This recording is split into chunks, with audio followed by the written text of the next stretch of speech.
दोनों बहू का स्वागत अच्छे से होना चाहिए। सब कुछ इंतजाम हो गया है ना? माँ, सारी तैयारी हो गई है, बस अब जैसे ही दोनों भाभियां आ जाएंगी तो उनका स्वागत अच्छे से किया जाएगा। ठीक है। तभी घर के बाहर गाड़ी आकर रुकती है। लगता है मेरी दोनों बहू आ गई हैं। चलो चलो सारी लेडीज दरवाजे पर आ जाओ। शकुंतला दरवाजे पर सभी औरतों के साथ गृह प्रवेश के लिए आरती की थाली लिए खड़ी होती है। अरे तुम दोनों अपने घूंघट ऊपर कर लो, बहुत गर्मी है, तुम्हें गर्मी लग रही होगी। शकुंतला के कहने पर दोनों बहू अपने अपने घूंघट ऊपर कर लेती हैं। सही कहा माँ जी, बहुत गर्मी हो रही है। ऑफिस गर्मी ने तो हालत ही बुरी कर दी है। जैसे ही शकुंतला अपनी बड़ी बहू की तरफ देखती है, वो उसे देखती ही रह जाती है, क्योंकि उसकी बड़ी बहू करिश्मा रंग रूप से बहुत काली थी। ऊपर से गर्मी की वजह से करिश्मा के चेहरे पर लगा मेकअप भी धुल सा गया था। क्या ये भी मेरी बहू है? बिल्कुल ऐसा लग रहा है जैसे काले कोयले की भट्टी से निकली है। शकुंतला के साथ साथ गांव की सभी औरतें करिश्मा को देखते ही रह जाती हैं, जिनमें से कुछ गांव की औरतें तो करिश्मा के काले रंग को देखकर हंसने लगती हैं। चलो चलो अंदर आ जाओ। शकुंतला सिर्फ अपनी गोरी बहू सेजल की आरती उतार कर उसे घर के अंदर ले आती है। तुम्हें बहुत गर्मी लग रही होगी, चलो मैं तुम्हें तुम्हारे कमरे में छोड़ आती हूँ। प्रिया, अपनी बड़ी भाभी को उसके कमरे में छोड़ देना। इस तरह शकुंतला गोरी बहू के साथ बहुत अच्छा व्यवहार करती है, तो वहीं अपनी काली बहू को इग्नोर कर रही होती है। कैसा लगा तुम्हें कमरा? अच्छा है ना? मैंने खास तौर पर तुम्हारे लिए सजवाया है। अब बस तुम जल्दी से मुझे कुछ समय में अच्छी खुशखबरी दे देना। पोते को देखने की मेरी बहुत उम्मीद है। ओ माय गॉड सासू माँ, आपका दिमाग खराब हो गया है क्या? अभी शादी का पहला दिन भी खत्म नहीं हुआ और आपने मुझे पोते के लिए कह दिया। मेरी बात ध्यान से सुन लीजिए, अभी मैं 2 से 3 साल तक बच्चों के बारे में सोचना भी नहीं चाहती। वैसे मैं बहुत थक गई हूँ माँ, थोड़ी देर मुझे आराम कर लेने दीजिए।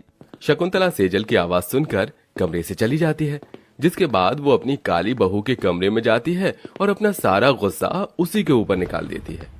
अरे सुनो, तुम यहाँ क्या कर रही हो? चलो जाओ घर के काम करो। बहू हो इसका मतलब ये नहीं कि पट्टे पर बैठी रहोगी। ठीक है माँ जी, मैं घर के काम कर देती हूँ। इस तरह घर के सभी लोग अपने अपने कमरों में आराम करने चले जाते हैं और बेचारी करिश्मा रात भर घर के कामों में लगी ही रहती है, जिसकी किसी को भी कोई परवाही नहीं थी। आधी रात को सारे काम करने के बाद वो अपने कमरे में जाती है। बहुत थकावट हो रही है, पहले शादी की थकावट और फिर ससुराल में आते ही इतना सारा काम करना पड़ा। खैर कोई नहीं, ये मेरा ही तो घर है। करिश्मा ऐसा सोचकर अपने कमरे में जाती है। उसका पति उसके आने से पहले ही सो चुका था, वो भी चुपचाप सो जाती है। अगले दिन जब सवेरा होता है तो दोनों बहुएं अपनी मुंह दिखाई की रस्म के लिए अपने कमरों में तैयार हो रही होती हैं। सज धज के मैं जरा बन ठन के बाण चलाऊंगी नैनन के, आईना जरा निहार लूं, खुद अपनी नजर उतार दूं, मैं तो सज गई रे सजना के लिए। तभी वहां प्रिया आती है। भाभी आप तो बहुत सुंदर लग रही हो, बहुत प्यारी लग रही हो। आप हो गई मुंह दिखाई की रस्म के लिए तैयार? हाँ मैं तो तैयार हो गई, लेकिन मेरा मन बिल्कुल भी नहीं है हॉल में जाने का, क्योंकि वहां गर्मी होगी। लेकिन भाभी सभी मेहमान वहीं पर हैं, आपको आना तो होगा। चलिए मैं बड़ी वाली भाभी के पास होकर आती हूँ। प्रिया अपनी बड़ी भाभी के पास जाती है। अरे ये क्या, आप अभी तक तैयार नहीं हुई हो?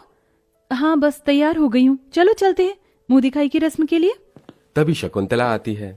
देखो बहू, तुम नीचे नहीं आओगी, मुंह दिखाई की रस्म सिर्फ सेजल की होगी। और तुमने ये पल्लू क्यों हटा रखा है सर से? चलो जल्दी से घूंघट कर लो।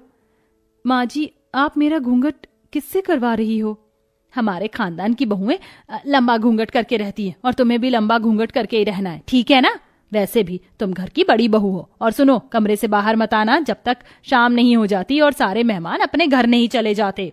शकुंतला इतना कहकर प्रिया का हाथ पकड़ती है और उसे कमरे से बाहर ले आती है, जिसके बाद वो अपनी बड़ी बहू के कमरे के बाहर से कुंडी लगा देती है। माँ, आप बड़ी भाभी के साथ ऐसा क्यों कर रही हो? आज उनकी भी तो मुंह दिखाई की रस्म है। तेरा दिमाग खराब हो गया? अरे अगर उसे इस तरह बाहर आने दूंगी तो कितनी बदनामी होगी। सब लोग हंसेंगे मुझ पर कि इतनी काली बहू है मेरी। लेकिन माँ, लेकिन वेकिन कुछ नहीं, मैंने जो कहा है बस उतना सुन ले। अब चल मेरे साथ। इस तरह शकुंतला मुंह दिखाई की रस्म के लिए सिर्फ अपनी छोटी बहू सेजल को ही लेकर जाती है, क्योंकि वो बहुत सुंदर और गोरी होती है। सभी मेहमान उससे पूछते हैं, शकुंतला, तुम्हारी बड़ी बहू कहाँ है? कहीं दिखाई नहीं दे रही। आज तो तुम्हारी दोनों बहुओं की मुंह दिखाई होनी थी। अरे अब तुम्हें क्या बताऊं, उस रस्म के बारे में तो सुना ही होगा, पगफेरे की रस्म, जिसमें मायके वाले शादी के बाद बहू रानी को ले जाने के लिए आते हैं। बस इसी रस्म के लिए सुबह सुबह ही उसके मायके वाले आ गए थे। हमने बड़ी बहू को भेज दिया था। अब तुम्हारी बड़ी बहू की मुंह दिखाई की रस्म कब होगी? अरे हो जाएगी, कोई बड़ी बात नहीं है। हम बाद में उसकी मुंह दिखाई की रस्म कर लेंगे। अभी हम छोटी गोरी बहू की मुंह दिखाई की रस्म कर लेते हैं। शकुंतला इतना कह ही रही थी कि वहीं घूंघट में सेजल गर्मी से पागल होने लगती है, जिसके चलते वो अपना घूंघट ऊपर करके हटा देती है और कहती है, बहुत हुआ, अब मुझसे ये गर्मी बर्दाश्त नहीं हो रही है। तुम लोगों को मुंह दिखाई की रस्म करनी है तो करो, वरना मैं अपने कमरे में जा रही हूँ। सेजल का ये व्यवहार देखकर वहां खड़ी सभी औरतें हैरान रह जाती हैं। हे भगवान, देखो तो सही इस बहू को कैसे बात कर रही है। आजकल की सभी बहुओं के यही हाल है। इस तरह सभी सेजल की मुंह दिखाई करके उसे शगुन देकर वापस अपने घर लौट आते हैं। इतना सब कुछ होने के बाद भी शकुंतला अपनी गोरी बहू से ही प्यार करती है और काली बहू से गर्मी में घर के सारे काम करवाती है।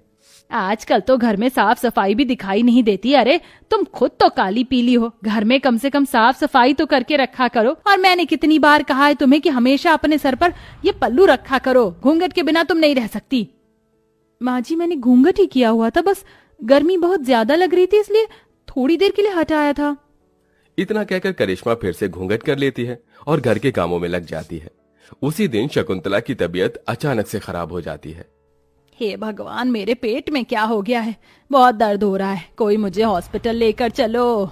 अरे बहू, सेजल बहू, कहाँ हो तुम? इधर सेजल अपनी सास की आवाज सुनने के बाद भी शावर लेने चली जाती है, तो उधर करिश्मा अपनी सास की हालत को देखकर बहुत हैरान रह जाती है। वो फौरन एम्बुलेंस को फोन करती है और अपनी सास को अस्पताल लेकर पहुंचती है। देखिए, हमने आपकी सास का चेकअप कर लिया है। उनके पेट में कुछ उल्टा सीधा खाने की वजह से गैस बन गई थी। अब वो बिल्कुल ठीक है। इस तरह डॉक्टर कहकर चले जाते हैं। करिश्मा शकुंतला के पास आती है। बहू, तुमने इतनी गर्मी में भी इतना लंबा घूंघट किया हुआ है, इसे हटा दो। लेकिन माँ जी, आपने ही तो कहा था घूंघट करके रहने के लिए। लेकिन अब मैं ही कह रही हूँ कि इस घूंघट को हटा दो। अब मुझे कोई फर्क नहीं पड़ता तुम गोरी हो या काली। मुझे माफ करना बहू, मैंने तुम्हारे साथ बहुत बुरा किया। मैंने सेजल बहू के साथ जितना अच्छा किया, उसके बावजूद भी उसने मेरी हालत ना देखकर अपने आप को देखा, और तुम बिना सोचे समझे ही मुझे हॉस्पिटल लेकर आ गई और मेरी जान बचाई। मैं तुम्हारी आभारी हूँ बहू। ये आप कैसी बातें कर रही हो? ये तो मेरा फर्ज है। इस तरह शकुंतला उस दिन के बाद से अपनी काली बहू के साथ प्यार से रहने लगती है और वो अपनी काली बहू की मुंह दिखाई की रस्म दोबारा से रखती है, जिसमें गांव की सभी औरतें भी आती हैं और साथ में उसके लिए बहुत सारे मुंह दिखाई के तोहफे भी लेकर आती हैं। इसी के चलते करिश्मा की मुंह दिखाई बहुत अच्छे से होती है और अब वो अपने ससुराल में खुशी खुशी रहने लगती है।